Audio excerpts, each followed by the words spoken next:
Welcome to the Veterans Impact Show, where our commitment is to help, hope, and healing of our veteran family and our nation. I'm Jim Blythe, a U.S. Navy veteran and a certified senior advisor. Join us as we continue the mission of leadership and commitment to our communities and our great country. Why, you never know where we're going to go or who you're going to meet. We invite you to join in, plug in, and share in what we do. This is your Veterans Impact Show. Well, great day. Hey, it is a beautiful day. It couldn't be much better. And I'm so glad to be here with you. I'm Jim Blythe, your host. Joining me, Cedric White, minister, marriage counselor, Navy veteran, one heck of a guy. I got to tell you, I go to his church and we are inspired. Also, joining me, very close friend, Marc Captain, United States Navy, retired, SAR rescue pilot, author, phenomenal author. I read his books, and one time I called him up and I said, wait a minute, this book about you being a SAR rescue pilot in Vietnam, that's not fiction. That's fact, because I was there. He goes, yeah, I had to change a few names, right? Welcome, Marc Liebman. In places to protect the innocent. Guys, we're going to be playing this program in November. And November is Veterans Month. That's when Veterans Day is, November the 11th. It commemorates the 11th day of the 11th hour when World War I was over. It's important, though, that we know the history. Marc, you're a historian. I love your Age of Sail books. Let's talk about the history of veterans, and let's take it all the way back to the Revolutionary War. Okay, so the American Revolution breaks out in 1775 at Lexington and Concord, and the Continental Congress got right into this thing and said, hey, we need to provide for our veterans after the war, so they pass an act that provides for a pension. Now, it was a minor problem in the fact that the Continental Congress, under the Articles of Confederation, couldn't raise taxes, and therefore they couldn't raise the money to pay the pensions, but we'll get to that later. That's just, it happened. But anyway, what they also did, which I thought was pretty significant, was that they would authorize land depending on the rank in which you came in, as well as a pension. And therefore, so as a bonus, as a private, you got 100 acres of land, which is a big deal to anybody in that area. In fact, it'd be even a big deal to us today. So fast forward, the Continental Congress dissolves. We have the Congress as we know it today under the American Constitution. And again, they were concerned about veterans. So one of the things they did in 1794 was create the Army and Navy through the Navy Act and the Army Act. This is the acts that brought into the Army and the Navy that we know today. But also in 1787, they created a pension program for sailors in the United States Navy. And the way they paid for it was the first payroll deduction ever in the United States. The sailors got a couple pennies a month deducted from their payroll, which would go into a fund that would pay for the old, what they called sailors and soldiers' homes in those days. Now, there weren't very many of them that were built. They were never properly funded because the deduction didn't cover the cost, but at least it was a start. And then in 1811, they did it again, and they provided for homes for disabled veterans. But again, it wasn't funded fully until 1834, so 20-some years later. So this was homes for aged, indigent, unable to take care of themselves. Correct. Because typically at that time, families took care of families. Right. Correct. Okay, I'm sorry. Yeah, and again, it was a start, and it's moving in the right direction. And by the way, we were not the first to do this. We actually modeled our original sets of laws about soldiers and sailors' homes and what the British were doing, and their programs were older. I'm not going to use the word better funded, but they were in existence. Then we get to what I call the beginnings of the true veterans treatment, which is in 1862. In the middle of the Civil War, we passed another act to provide pensions for members of the Union Army after the war. Now, I'll get to the Confederates in a second, but So what happens, the war ends, and unfortunately, we didn't have a system to track the veterans. So the example I use, when you enlist in the Army, you get a piece of paper. It says your date of enlistment, what unit you're enlisted in, your rank, and blah, blah, blah. And that becomes the basis of getting how you got rations and how you got paid. Well, let's assume you get wounded on the battlefield, and it's in your pack, and you're carted off to a field hospital, and hopefully you survive. Well, your document that proves that you served is now in your pack, and Lord only knows where that is. So there was a problem of tracking people, and this was true during the Revolution, the War of 1812, and the Barbary Pirates War. So you had to go back to the original muster rolls or find 3 witnesses that would testify that you actually served in whatever unit it was in. But again, you would get a pension, sort of, okay? And then it wasn't until the late 1880s that we began to realize that a lot of these veterans, particularly those who were disabled, there were 400,000 disabled veterans from both sides, Confederates and Union, after the Civil War. That's a lot of people. And the medical care and the soldiers and sailors' homes were just not adequate or up to the task. So in 1890, make sure I get the date right, but the first publicly or first civilian non-government entity to actually take a look at this and start providing support was actually the Jewish War Veterans. It was founded in 1896. And while there were not that many Jews served in the American Civil War, there were about 10,000 in the Union, about half as many in the Confederacy. The whole idea was to provide care and support for those Jewish veterans from the Civil War and also from the Indian Wars out west. And again, this is the first veterans organization that was ever created, and it was well funded, and it began to provide money. So then we get into the Spanish-American War. Teddy Roosevelt, when he becomes president, makes sure that there's pensions for the soldiers and sailors that performed in that, and we get to World War I. Now we have several million men under arms. Again, we provide promise to our soldiers and sailors that if you enlist, you're going to get a bond, essentially. A bonus is what it was called. What it turned out to be is a bond that would be paid 20 years hence, which was essentially 1945. And that was all you got. So, Mark, can I ask a question in reference to what you just said? You're saying that, okay, I serve, and 20 years later, I get a benefit. Correct. I've got to wait 20 years before. Wow. Yeah. Well, and you got let's put it in context too of the culture. This was an agricultural nation with some small exceptions, but for the most part, this nation was not a real wealthy nation at that time. By 1917, or by the beginning of World War I, we were an industrial powerhouse. We had wealth beyond, albeit unevenly distributed, but we were wealthy. The country was, when I use the word unified, I'm talking unified from a commercial perspective. We had railroads going back and forth across the continent. You had 1914. You had 48 states. Hawaii and Alaska weren't states yet, but the last state, if I remember correctly, was Arizona. So it was like 1910, something like that. So the country was unified, and we had telegraph systems. We had the beginnings of a phone system. We were building roads and railroads.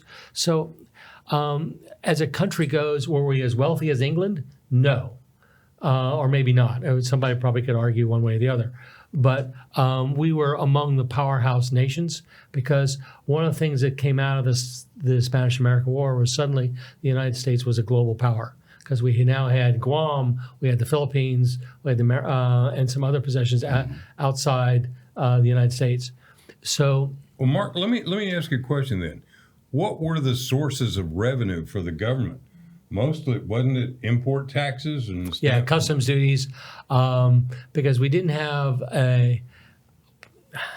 the tax system wasn't as it is today. Let's just leave it at that. So then, and in fact, out of World War I came what we all love to do, and that's pay on April 15th, pay our income tax, and the payroll deduction that it has spawned. But the federal government was not nearly as large as it is today. And again, the mobilization in World War I put a couple million men under arms. Shipbuilding, airplane building, weapons building, all that came into play. So suddenly you had a lot of men who served either in combat in the front, or served in support roles, or served on ships where they're just transiting, bringing stuff back and forth to the United States. So, but all these people served. They served honorably. And so the question now is, what do you do with them? Because again, there were a fair number of casualties, not only killed, but wounded, maimed, and suffering from lifelong illnesses. So for example, if you got gassed and didn't have your mask on or couldn't get on fast enough and you breathed in mustard gas, your lungs were screwed up for the rest of your life. So all that came, and out of that came what we now, the first things that began to come about, one of which was a Veterans Affairs Bureau. It was a small organization trying to administer all this stuff and meet the needs of this. So in the 1930s, in the heart of the Depression, we have a lot of veterans who are homeless, out of work. Many of them were sick, again, from debilitating illnesses that came from serving in World War I. And they marched on Washington. There was 40-some thousand of these guys literally set up a camp. They're known as the bonus marchers. And they were demanding that their payment of their bonus be paid to them as opposed to having to wait till 1945. So this is now 10, 12 years after World War I ends.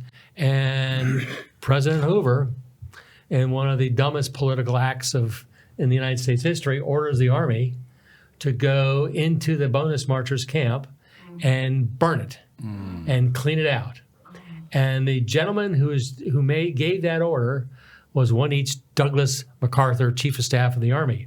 Or actually, he got the order from Hoover. Then he ordered an infantry division to go in and clean it out. His aide and Chief of Staff was MacArthur's one each Dwight David Eisenhower. And Eisenhower advised against the move, but he ultimately wound up supporting it and writing the actual after-action report that is now in the archives of the United States Army. So anyway, they cleaned these people out, but it was one of the things that cost that, and the Depression cost Hoover the presidency. And FDR comes in, and at first he was saying he supported the bonus marchers, but once he became president, he said, "No, I don't want to do anything with for them."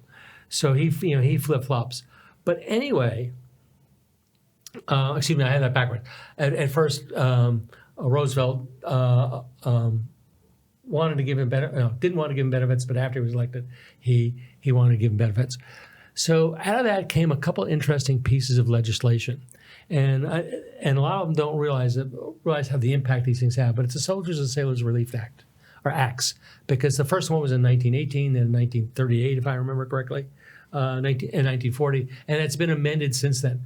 What it does is it places a moratorium on debt collection and legal action against a serving veteran. So if you are a veteran and you have a car loan, and you're making $100,000 a year, but you're in the reserves or you get drafted or whatever, and suddenly you're making $20,000 a year and you can't pay the home or car loan, the Soldiers and Sailors Relief Act prevents the bank from foreclosing on the house or taking any kind of legal action. It's just like there's a gap. You make whatever payments you can while you're on active duty, and then once you're relieved of active duty and you're back home and you're back in your job, you can begin making payments. And it also requires the employer to put you back in a job that you had or an equivalent job with the same pay scale.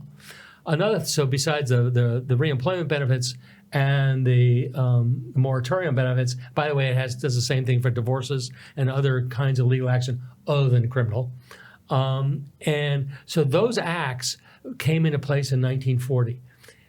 I'll just relate an interesting story. So fast forward, 1991, I'm a reservist and I'm recalled for Desert Storm. I have reservists in my unit there was all kinds of pay problems. We won't get into that. But we had a bank that was trying to foreclose on a couple of our reservists' leases because they couldn't make payments. They were consultants. They're making a lot of money. They're now enlisted people. They're on active duty, and their wives are freaking out. Right. And so we sent them, and not only we, but I say we, a lot of people in the Navy and the Army were firing letters off to the Justice Department saying, hey, Soldiers and Sailors Relief Act prevents this. What happened, and I know in this case, the two enlisted men who are working for me, is the bank. I won't mention the name of the bank, but the president of that bank got a phone call from the Attorney General of the United States explaining to him the impact of the Soldiers and Sailors Relief Act. Right. Wow. Within, well, in our case, days, because it took a while to get them, but within minutes, the wives and dependents were getting phone calls from this bank saying, whoops, we screwed up. But So is that to say that because it hadn't happened so long, reservists being called into active duty, that's why they weren't aware of it? Actually, in this case, it was a general counsel who said, screw it. We loaned the money, we're going to get paid. Okay. And he was not aware of the Soldiers and Sailors Relief Act. right. Now, it has been, like I said, it's amended, and I could go back and look at all the different amendments, but it's been amended several times. So that was that was one of the huge things that came out of the bonus marchers, and that actually was revised in 1940 before December 7th, 1940. So we're not even in the war yet, and Roosevelt has actually gotten this through Congress. It's one of the least known pieces of legislation that had far-reaching impact on. And that legislation is still in force today. Correct. Now, the other thing that came out of World War II was the GI Bill.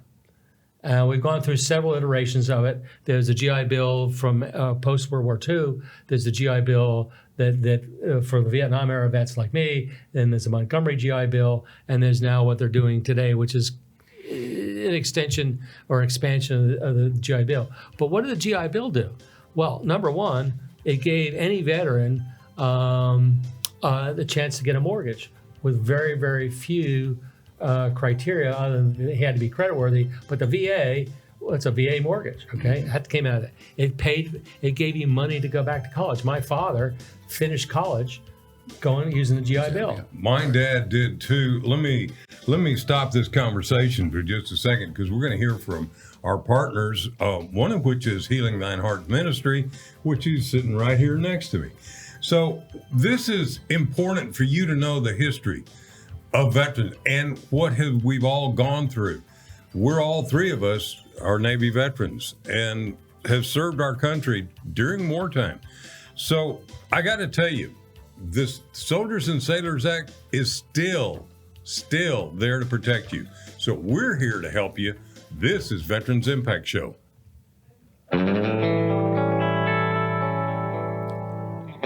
Welcome back, and thanks to our great sponsors, Fairway Independent Mortgage, Healing Thine Heart's Ministry, and Symbios Integrative Health. Now, let's get back to this conversation. Mark, we're talking about the evolution of the benefits to veterans. We're talking about the culture of this country as well and how it's changed over time. So you brought it up to the Soldiers and Sailors Relief Act of, I believe it was 1941. Yeah. I did a lecture not too long ago on divorce in the military, and that act has been amended and has a big impact on people who get a divorce. So I want to say something. If somebody gets married in the military, or you're married before and you're in the military, you need to talk to your JAG officer and find out about these things and what their rights are. The other side of that coin is if you go through a divorce in the military, you need to go see a JAG officer. You don't need to just necessarily get a divorce lawyer, because there are some huge things that are in that Soldiers and Sailors Relief Act. So let's continue the conversation. I had to bring that up. Yeah, divorces were added in a later version of it. I don't remember which one, but what it essentially does is, again, if you're a reservist and you recall for active duty and you're making less than on active duty than you were in civilian life, alimony payments are suspended. it's called child care. And then if you're paying for the kids' college education, that commitment is all suspended all through the Soldiers and Sailors Relief Act. It's a pretty powerful act. There have been several legal challenges to it, and each time that has gotten squashed, to be blunt. Anyway, I want us to talk about a couple other things that I mentioned. So I have to give President Harding credit for creating the first Veterans Bureau in 1921. He got it through Congress under the SWEET Act, and it created, again, the Department of Veterans Affairs. However, I'm going to fast forward, it did not become a cabinet level position until under President Reagan. That's a long time. Yeah. So between 1921, we had this thing called World War II. We had Korea. We had Vietnam. We had a bunch of other proxy wars in which U.S. soldiers and sailors and Marines and airmen were flying combat missions. And I always chuckle when I've heard politicians say, "Well, we're not really at war." Excuse me. When the bullets are going both ways, it's wartime. Particularly if you're there. Anyway, so let's fast forward to something that happened in my lifetime, and in fact, Jim's lifetime and Cedric's, and that's Vietnam. So Vietnam had created a situation that was pretty ugly. It's called Agent Orange. When they began to use Agent Orange, we had no idea of the long-term health impact it would have on those who handled it and those who were exposed to it. And there's a difference. So if you were handled it, meant that you're mixing it and loading it on airplanes to spray it. If you were exposed to it, you could have been under the spray. You could have touched foliage that still had the spray on it. And in Vietnam, everything's pretty moist, so things don't dry out very quickly. So it had all kinds of long-term debilitating effects. Some of them were genetic, and so you had service members having children that had birth defects and no history of birth defects in the families. But the biggest thing was it caused cancer or cancers of various flavors. Now, I think Jim and I both have friends and shipmates who have suffered under Agent Orange. The sad part of the story is it took the veterans or the U.S. government 40 years until the PACT Act. I never get it right. Was passed, and in that interim, we had a lot of veterans who suffered mightily. A lot of them died, and we thought we got through that because then we came to this thing called the Gulf War, Desert Shield, Desert Storm, and again we have this thing called the Gulf Syndrome, which attacks the nervous system. Again, it's very debilitating. The guys and women who suffer from it, some it's literally totally debilitating, some it just affects them. But again, it took Desert Storm occurred in 1991, and the PACT Act was not until 2021. So we have our performance has been uneven. We're going down the right road, but historically we've not we've missed the boat on a couple occasions. Now, on the good side is the GI Bill from World War II to the GI Bill today is night and day. So when I use my GI Bill to pay for a master's degree, it covered part of the cost. I had a time limit in which I had to use it, and if I didn't, and what I didn't use, and I left money on the table, I lost. Yes, I still get as a retiree. I still get and have an honorable discharge. I still get. I could if I wanted a VA mortgage. I still get veterans benefits through the VA hospital system if I want. It's and those things, but it had a time limit. The current bill has no time limit, and the latest iteration of it makes it transferable to your children and your spouses. Wow. Yeah. So I have a grandson I have two grandsons who are currently serving in the United States Navy. And so once you pass 180 days of active duty under honorable conditions, you become eligible. The longer you serve, the more benefits you get. So what my grandchildren are doing is they're taking money that the government's matching and dumping it into a college fund, tax-free. And so it's going to help pay for their college education if, in fact, they want to do it, or professional training, whatever they want. But it's got lots and lots of benefits that that the GI Bill, the Vietnam era GI Bill, didn't have. Let me mention something else too, because to interrupt you, Mark, here in the state of Texas, we've got the Hazelwood Act. Yes. And the Hazelwood Act will pay for the college tuition of any state-supported university. University of Texas, Texas A&M, Texas Tech, you name it, it's there. So these are important things, and we're going to be talking more about these benefits, but also we want to talk about the PACT Act, because there's a lot of people who have called me up and said, what is the PACT Act and how does it help you? I have been helped by the PACT Act. I am very familiar with it. I've been through it. So we're going to talk about that, to how do you get help from the PACT Act. And not only that, but you may be the surviving spouse, a widow of someone who died, and there's a possibility that you could get some help with that as well. So the PACT Act is very, very important. You want to go to va.gov. It's right there on the front page. And I want to tell you, when we come back, we're going to tell you how to negotiate that. So we're here for help, we're here for hope, and we're here for healing. This is Jim Blythe and Cedric White with Marc Liebman, my great friend, U.S. Navy captain. We'll be right back.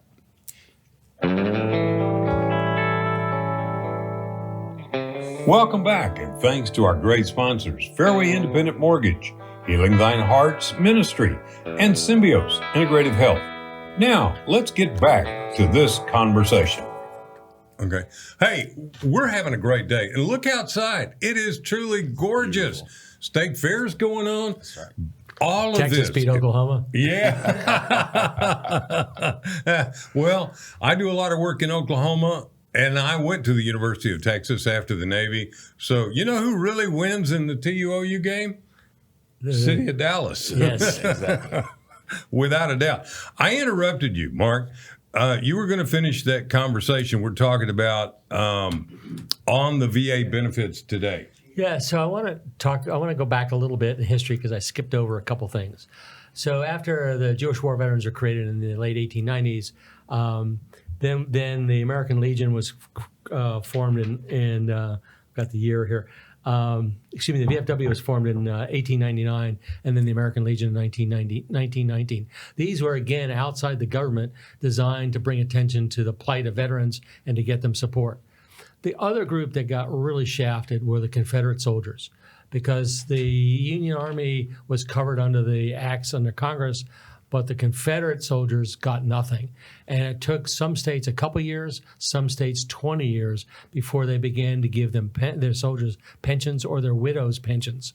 And generally it was under the condition that the soldier was indigent or had died of the effect of his wounds after the battlefield. So if he had some long-term condition that you could trace medically back to his wounds on the battlefield, you got a pension. But seriously, the Confederate states were forced to pay for it out of state funds as opposed to out of federal funds.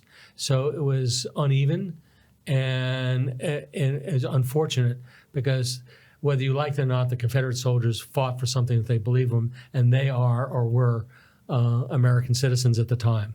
So again, the whole idea about the history is to understand that the United States has generally been going in the right direction. The progress has been uneven. Sometimes we've done a better job than others, and sometimes we've really fallen on our sword.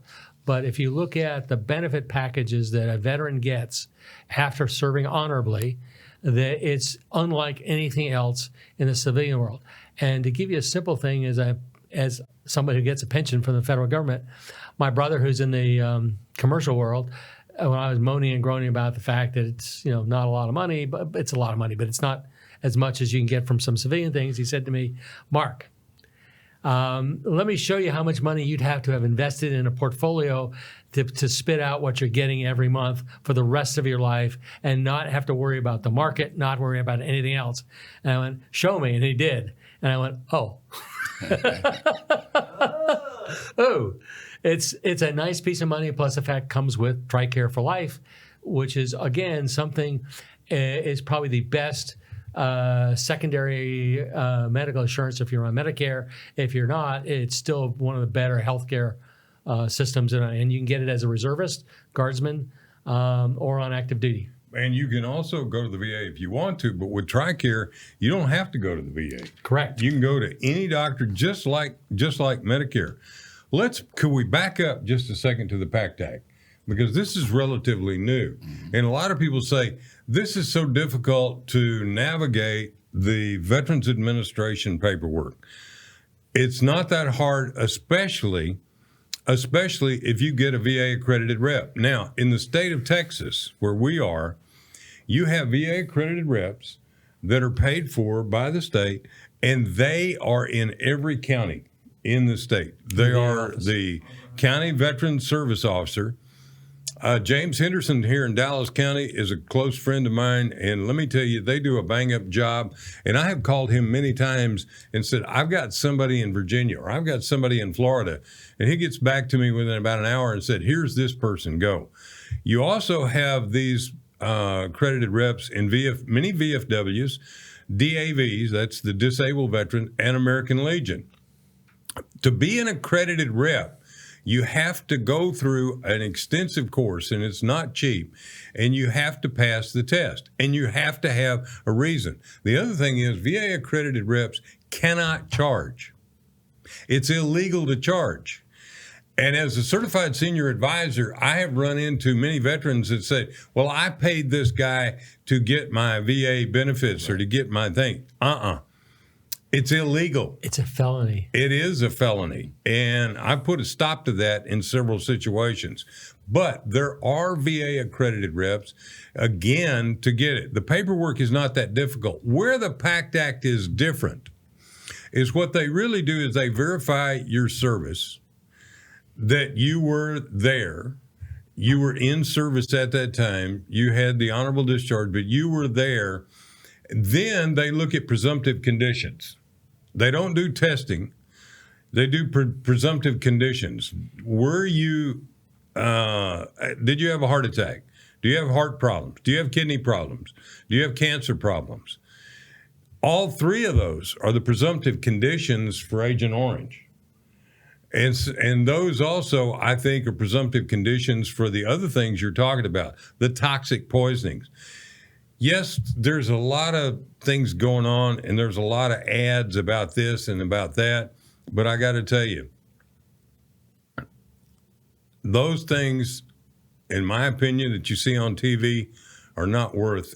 Just switch off the channel and don't do it. Go get a VA accredited rep, get it done. I did it. Now, what's the benefit? Well, you could get a disability. You could get a VA disability. And let me tell you, that's a pension, and it's tax-free. And then I signed up, and disability pension is tax-free. The disability pension, and it's tax-free. And if you had signed up when I signed up, which was right after it got started, they backdated it to that time. And all of a sudden, I got a real nice check. You should have seen the look on my wife's face when she opened that envelope. So I'm telling you, the PACT Act is worth it. The PACT Act is, thank you, Congress. Thank you for that, because it's helping me. It helps a lot of people. That's the positive. So if you say, well, I was in Desert Storm, I was in Vietnam, and I don't deserve anything. No, go find out, because you're giving up a benefit. Also, you can list your wife, your spouse, as your beneficiary, and they would get a benefit when you pass away. So it's not about you. It's about taking care of business and your family. The other thing I want to tell you is if you don't have a will, if you don't have statutory durable power of attorney, if you don't have directives, you're out of your mind. You are hurting your family. You are creating a nightmare. I see it all the time in what I do as a certified senior advisor. So these are things we're trying to tell you. You can take advantage of a program that could give you tax-free income, right? Jim, Yeah, you left out one of the one benefit nobody likes to talk about, and that's funeral benefits. If you've ever paid for a funeral recently, you'll know they're not cheap. And you as a veteran have, again, with an honorable discharge, you have the right to be buried in a veteran cemetery free of charge. And the Navy has now enacted an interesting program which will enables you to be buried at sea. That you have your ashes have to be cremated, and your ashes are placed aboard a ship. You can pick. It gives you some choices of locations, and your ashes can be spread at sea. Not only are you covered, but your wife is covered. So you both can be buried in a VA cemetery in essentially the same grave. And I won't go there. I started to say this a few never mind. So Mark, let me say this. Let me say this. That was a rattle. I want to say this to those guys or people out there who are saying that, okay, it's a lot of work. It's a lot of red tape. Listen, okay, yeah, you have to go through a couple of iterations, but it is worth it. The benefits are worth it. And what you're doing for your family, it is definitely worth it. Take the time to do it. Sometimes, like you said, Jim, if you have to go to the DAV, whoever you need to go to get that assistance, go through it because it's worthwhile. Don't leave those benefits on the table. Yeah. By the way, come back to the funeral benefits. You can do pre-need. Yes. With the VA, you fill out the forms. We have done it, and it's a painful process because, but it saves hate and discontent amongst your children and discussions. So, at least in my case, the kids know exactly what I want. My wife knows; they know exactly what my wife wants. It's cut and dry. You should review it every few years. The older you get, you may want to change. Because I was surprised when I got a little note from the VA saying, "Hey, oh, by the way, did you know that you can be buried at sea, but your spouse can't be buried at sea?" Right. Wait a minute. You were a helicopter pilot. What are they going to do? Throw the ashes out the window of a helicopter? No, what they do is if you. I was trying to be funny.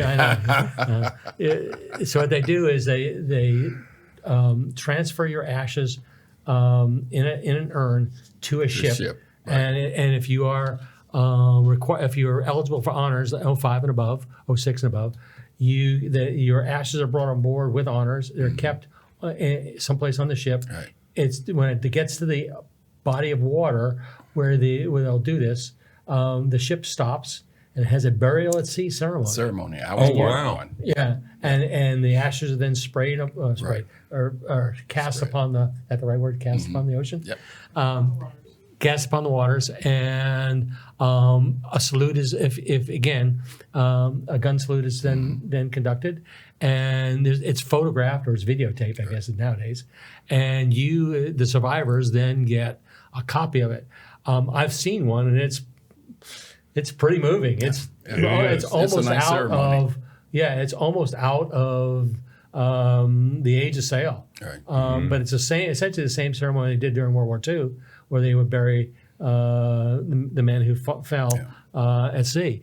But it's pretty cool. I participated in one. It wasn't the ashes; it was actually the body.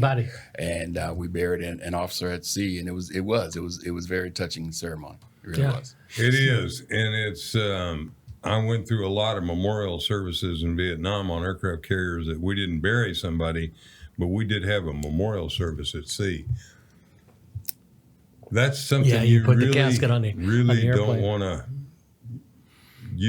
You're glad you're a live part of it, but you don't want to go through that. I didn't mean to turn this into a downer, but no. It's a benefit. It's a benefit. Well, we honor our brothers and sisters, That's right. and boy, I had 12 of them killed in action. That's no fun. But again, we're talking about VA benefits when we talked about the PACT Act. Also, there's other VA benefits, aid and attendance pension. Again, you want to go through a VA accredited RIP. I helped a lady in Richmond, Virginia, get aid and attendance for her father, who was a World War II veteran. But the big thing we did was, because we knew his time was short, we got his wife listed as the beneficiary. And that was big. Mm-hmm. And that was about $2,400 a month income that they didn't have. Mm-hmm. So there are a lot of positives. Also, one of the things that we talk about, and this is a little bit controversial, but with the VA, many of your doctors are trained, and 70% of all the medical professionals in the United States do some training in the VA. Mm-hmm. but they are trained in many cases. They're used to peeling the onion, because you may have this problem, but you also may have that problem, where in many civilian doctors, they don't go into that. They don't understand some of these things. So there is a positive to the VA healthcare system, but it's also the largest healthcare system in the world.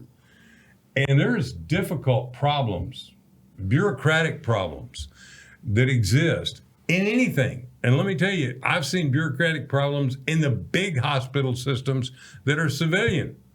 I was told, don't go to this ER here because they won't help you. You'll sit there for hours.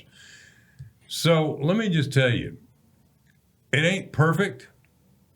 And we could go on and on and on about that. But let's get back to Marc in the history of what we're talking about, because that's what's important. Why? If you know the history, then you won't repeat it. Marc, I'm sorry. This is important stuff, because one of the reasons I stayed in the reserves was because of the benefits. I have a son who is now retired. He did the same thing I did. He spent 13 years on active duty and then spent a lot of time as a reservist. Now he's a retiree. He's getting benefits. And so his kids get benefits. I've got grandchildren who are in the service. And one of the reasons that I've got a granddaughter who wants to go to vet school is because the Army will pay for it. So through a ROTC scholarship, Right. She gets an undergraduate degree. The Army will then pay for vet school. When she gets out, she owes the Army X number of years. And her point to me was, Grandpa, he says, look, he says, I'll spend 10, 12 years in the Army as a vet, and I'll get out and I won't have any debt. Okay? If I decide to stay in the Army as a reservist, I'll get a pension. And he says, I can always go out and become join a vet practice. Smart kid. Yeah, and so this is important to understand, is that there is far more to serving in the military than just the actual service itself. Those of us who've done it are committed to serve.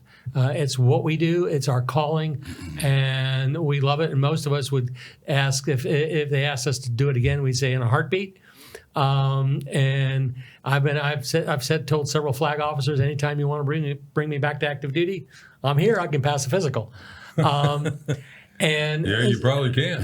Yes. And so again, because the media unfortunately portrays veterans as either having PTSD, get crippled, get killed, whatever, because that's what you see or commit suicide, which is what you see. I will credit the VA and the government. We are desperately and effectively bringing down the suicide rate. It was epidemic 5 years ago, 6 years ago, maybe. Yes. It's now it was like 22 veterans a day were committing suicide. So now it's much, much lower than that. It's still not perfect, because anytime a veteran commits suicide, it's a tragedy. But the fact of the matter is, we have begun to fix that problem. The other problem that we're beginning to fix is veterans' homelessness. Again, it's a problem, and we need to and get that done. But again, it goes back to what I started out talking about, was the history of the United States of taking care of its soldiers, sailors, airmen, Marines, which is That's been what done. it's all uneven, about. but it's better than nothing. Better than nothing. It's getting better all the time. All right. I'm Jim Blythe, and joining me, Cedric White, my co-host, and Marc Liebman, U.S. Navy Captain, SAR Rescue Pilot, one heck of a great author as well. We're going to be right back to wrap this and bring this back into the dock in just a moment. But I got to tell you, stay with us, join us, subscribe, YouTube, enjoy Amazon Fire and Roku. We're right back.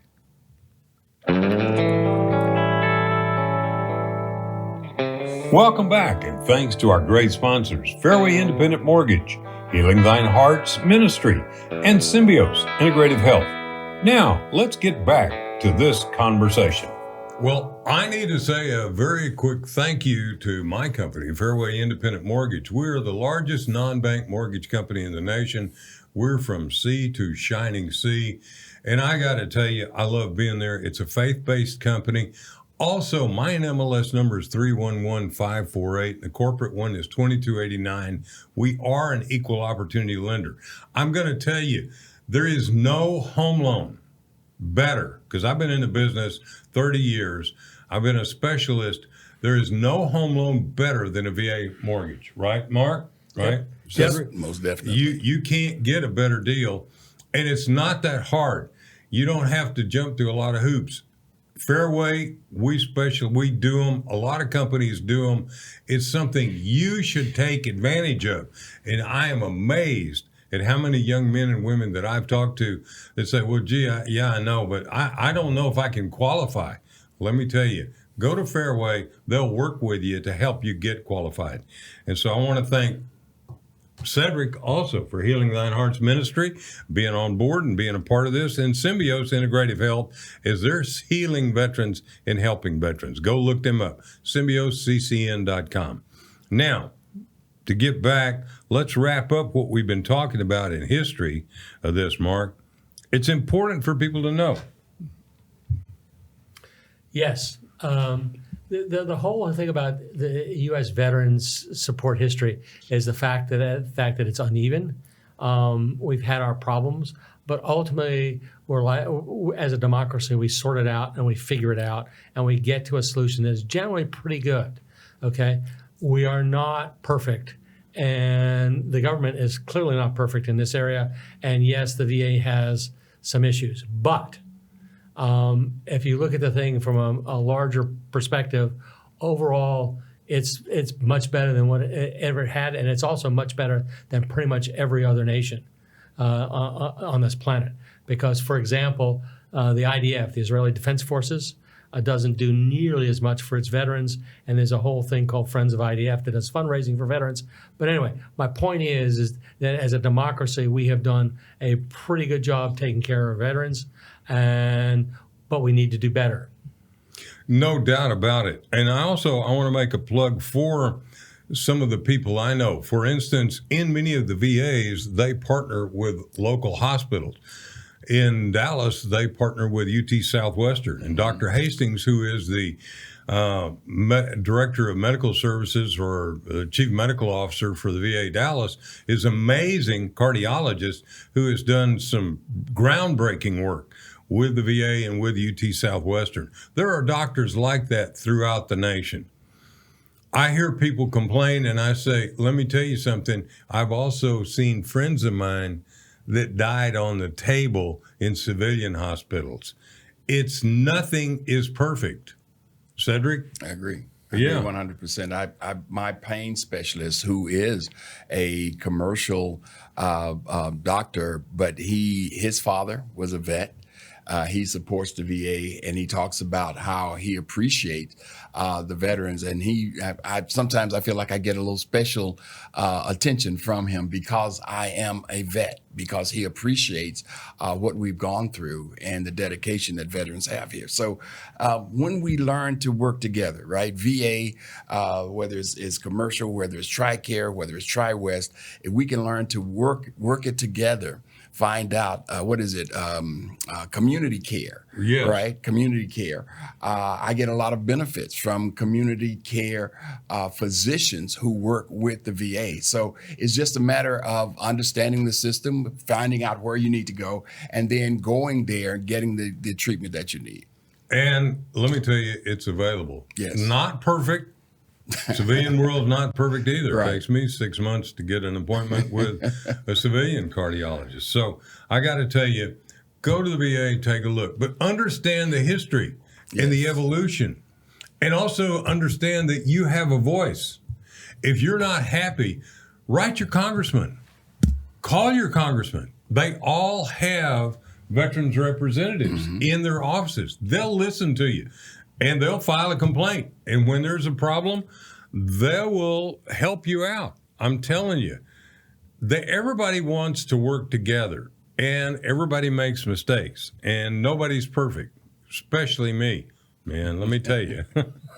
I thought you were pretty perfect, Jim. No. Okay. That's why I'm going to your church. I'm going to learn. I'm going to learn from the best. But it's important. And it's also important that we support our VA, and we support politicians who support veterans and support the VA, because unfortunately there's a lot of politicians who don't and are basically misinformed. There's also a lot of press that has been misinformed and have misled and have put out misinformation. This goes back to Vietnam. So I got to tell you, we've got to work together and find solutions to these kind of problems. But also the VA helps in the community. Disaster relief, they do everything they humanly can. Well, guys, I have had a great day. I love being here. I love our new studios, Crilly Studios. Thank you, Fairway. Thank you, Symbios. And thank you, Cedric, for being a part of this. And thank you, Marc Liebman, for being on board today. It's important that you know not only the history, but you know the VA benefits are out there for you. The PACT Act, community care, all of these things, the Mission Act, they are improving, and the VA benefits are improving. So I like to close with a prayer. Lord God of the universe, we are so thankful for you and thankful for your hedge of protection around our active duty military and first responders, those who run into the fire instead of away from it. We thank you, dear God, for all you do for our veterans and helping them to bring this nation back together. We pray for the peace in Israel. We pray for our veterans. We pray for our community, that we can bring it back together. One nation, under God, indivisible, with liberty and justice for all. In your holy name we pray, amen. And Cedric, thank you for coming in today and being on board, and thank you for being a part of this. And Marc, I look forward to your new book. What's the name of it? It's called For a Few Francs. It's to be out sometime in November. Is this going to be an Age of Sail book? It's the 5th book in the Age of Sail series. Guys. And it covers the period between the end of the American Revolution and the Quasi War with France. I tell you what, we'll see you next week. This is Jim Blythe, American Veterans Impact Show.